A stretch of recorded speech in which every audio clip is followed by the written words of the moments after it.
Guys, you thought yesterday's video was big. Pay attention. We are about to unveil something that is absolutely huge when it comes to the banks and the Clarity Act and what it means for you. Now, of course, I do want to thank our sponsor, and that is Tangem.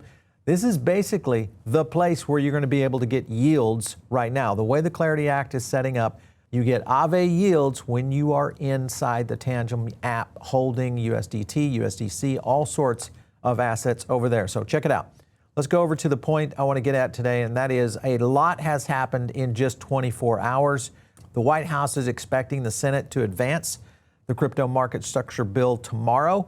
Remember, this doesn't happen until the 15th. The markup is still underway, and we expect that there are going to be massive revisions coming in via amendments. And the last time they did this in the Genius Act, I'll explain a little bit more about how that works, really tried to delay what was going on. I'm going to go to another tweet. This was by Patrick Witt, who is executive director on the President's Council of Advisors for Digital Assets. And he openly states here, dear banks, now might be a good time for you to take the deal being offered on stablecoin rewards and yields. I don't think he's not talking to Congress, but he's talking to the banking industry. So what is going on here? I don't understand why and how the banks are dictating how all of this is being done in Congress. It clearly outlines that they are in control of what's happening in DC right now. If you're wondering why the banks don't want stablecoin yields, well, here's a good summary. The national deposit rates from the FDIC, look at that right there. Savings around 0.39, checking around 0.07, money markets 0.58. That's a fat spread of 3.82. Imagine what that is worth, and then multiply that by a variety of banks. Here is a confirmation tweet that just shows you what these banks are earning right now. This is JP Morgan Chase, Q4, right there. Net interest income, $25 billion versus analyst estimates of $24.97 billion. That's 7% year-on-year inline growth. That's how much profit a single bank made by not paying savers more. That's you. Now, we found and went through the JP Morgan's earnings call yesterday. Nobody's reporting on this. Nobody is putting any of this information out, and I don't understand why. Take a listen. We're now happy to take your questions. Our first question comes from the line of Glenn Schorr with Evercore.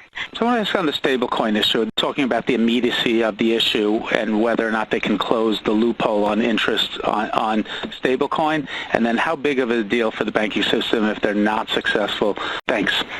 Right. Okay. Thanks, Glenn. We have an agreement with Coinbase, and it's going to be possible to buy crypto in the CCB ecosystem too. So we're engaged. We're watching. We care.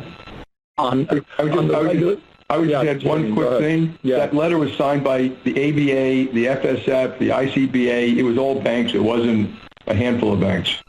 Okay. I didn't actually know that, so helpful. The creation of a parallel banking system that pays interest is an obviously dangerous and undesirable thing, and so that is the core of our advocacy. In the end, all of our thinking around this from a customer perspective is organized around the question of what actual benefit does the consumer get. We always embrace competition, so this is not about saying that we don't want to compete. All right, guys, so that was our editors having a little fun with the translation of what was being said in there and way that we read it. And of course, this boils down to one thing, and that is that the banks continue to drive home the issue of how they're making money. The real question, though, and I thought, is that banks made their money other ways, through loans and all sorts of other commercial assets, that it wasn't through deposits. And this, of course, is being revealed now, especially during this fight on the stablecoin situation with the Clarity Act. On another note, within the call there, what you saw was a presenter that was doing the analysis and the report on the earnings call. But then Diamond jumps in immediately when it came down to the stablecoin side and said, hey, no, this is the rest of the banking industry is also supporting this. And then this is where we go into the next clip, because it explains in reality, it really boils down to only a handful. Take a look. Yeah. So in the United States, we have 4,400 banks. Okay. 20 of them are 70% of the system. But when they lobby, they look at all the tiny ones and act like that's the canonical bank, right? And so when they lobby, they use all the tiny banks that are doing the stuff you want as though that's the system. As if that was it, yeah. The biggest part of the reaction I got to that was a wake-up call on, oh, wow, the banks are not representing fairly what they actually are doing. Almost everybody who read that paper thought banks were like 60% plus mortgages and small business loans. Let me jump back to that tweet I just showed you guys, because this is the reminder right here. This is how much profit a single bank is making on your deposits, and that is the difference here. So it is clearly one of their biggest cornerstones of their profitability, and we're talking about the major banks, which is why they are fighting tooth and nail to take out the Clarity Act for sure. The key here is, I think, when you look at Clarity, if it gets too crazy, is it possible that we lose Clarity in its entirety? Because if we did, nothing would change. You would continue to earn interest because there's been no carve-out and there's no new Clarity.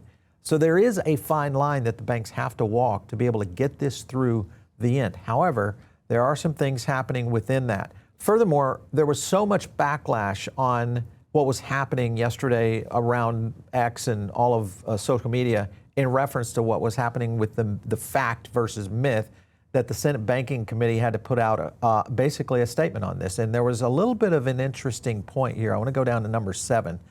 The bill was written by industry and serves industry interest.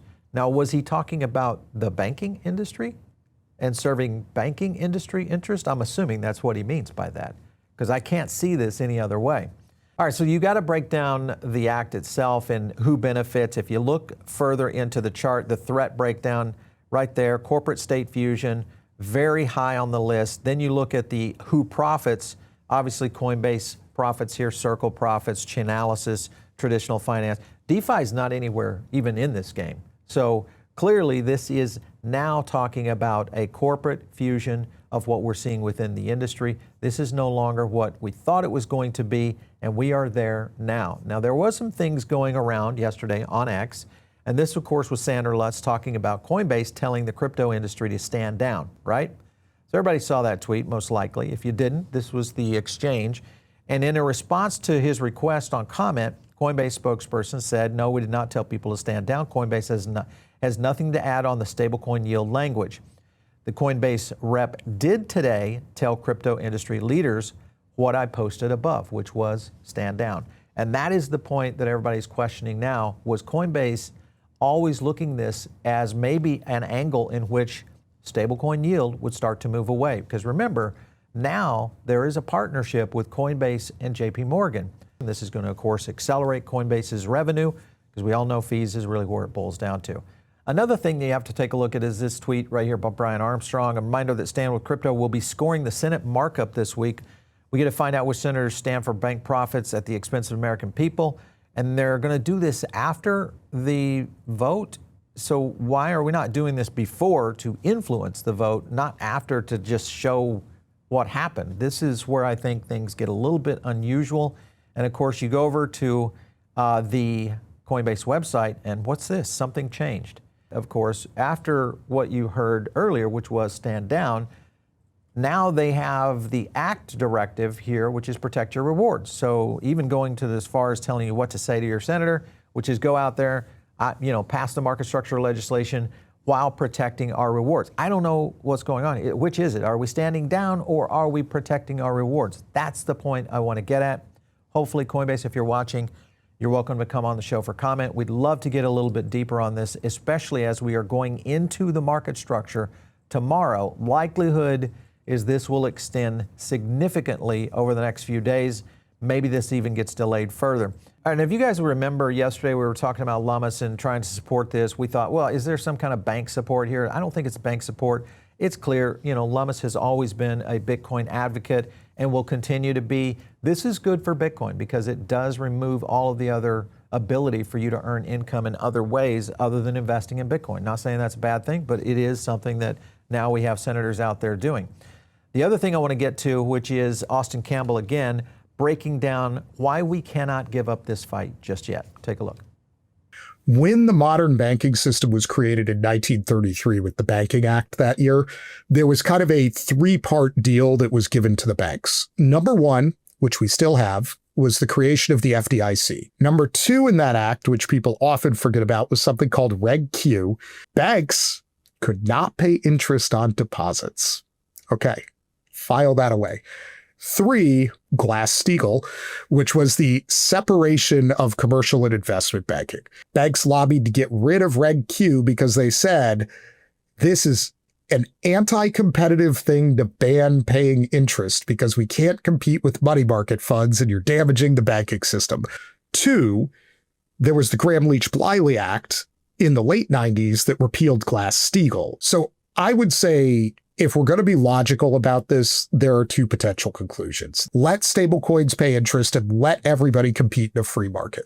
But I would say if you're on the left, you should not be giving away the yield thing without bringing back things like Glass-Steagall and Reg Q, right? Because otherwise, all you're doing is making sure that Jane Fraser and Jamie Dimon get the biggest bonus possible, while in the time of an affordability crisis, paying 0 to their depositors, right? And that is fundamentally not fair.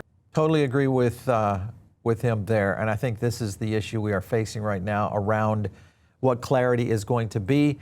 And because this is such a battlefield, listen to this, 137 amendments have been submitted here. And this is the way it works. And you guys probably remember this from the Clarity Act, or excuse me, from the Genius Act and how it came through. Senator Warren continued to throw amendment after amendment after amendment, trying to slow it down, moving it to the next calendar date so that it would essentially possibly even miss getting voted on. That, I think, is what we're going to be dealing with tomorrow when this markup goes to the floor. So 137 amendments. I can't even imagine what that's going to look like in terms of the amount of changes that are going to come in tomorrow. This completely throws a wrench into tomorrow getting a decision, and it will, I think, start to move things even further into the no-zone layer of what happens now, because it's getting so complicated and so confusing. And now you've got more confusing coming in because you've got Trump's issue, and he's endorsing this, but he's doing it through Marshall's credit card bill, which may suddenly have a new life on Capitol Hill. What I mean by that is this is a credit card bill that was designed to reduce the fees that merchants paid. Remember when you go to a merchant store or a retail store, there's a fee that every merchant pays to Visa, MasterCard, and so on. Well, that's a big deal because in retail, it's one of the biggest fees out there that causes small business, in some cases, to close. That's how much they take. This may get tacked on to the Clarity Act as part of it, which now puts a whole new flair into it because now Visa is going to jump into this. So you've got a whole issue of Visa now potentially being involved on a lobby effort going further. So now you've got the biggest hurdle to Trump's credit card proposals, his own party, because remember, we've got both Democrats and Republicans that support a lot of what Visa has been doing for quite some time. So now you've got a situation where you may have, even though most people on the Republican side would vote for clarity, but if you throw this in it, we may lose some Republicans, but you may gain some Democrats. So it's going to be a toss-up as to how this plays out going forward. This is nuts right now. I've got one more clip from Austin Campbell, which I think did a really good job of breaking everything down. And he talks about this further and his analysis of whether this passes or not. Take a look. I've been of the opinion for a long time, I don't think market structure is going to pass because it's just too complicated.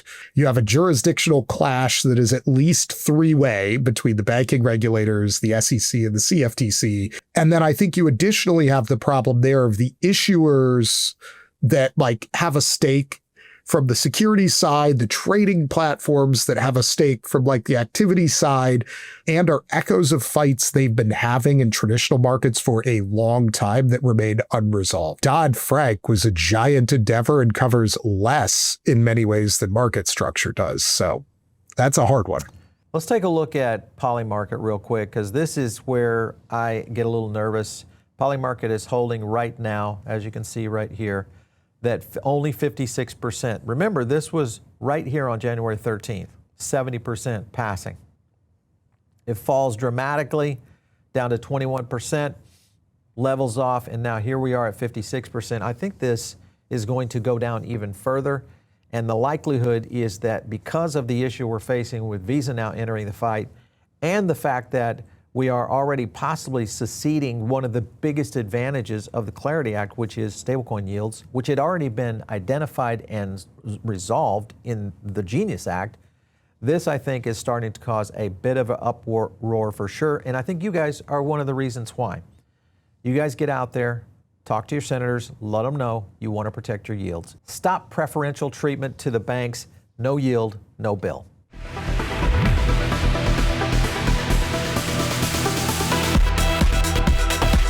If you like this video, hit like and subscribe, drop a comment down below, and also join our free private member group. The link is in the description.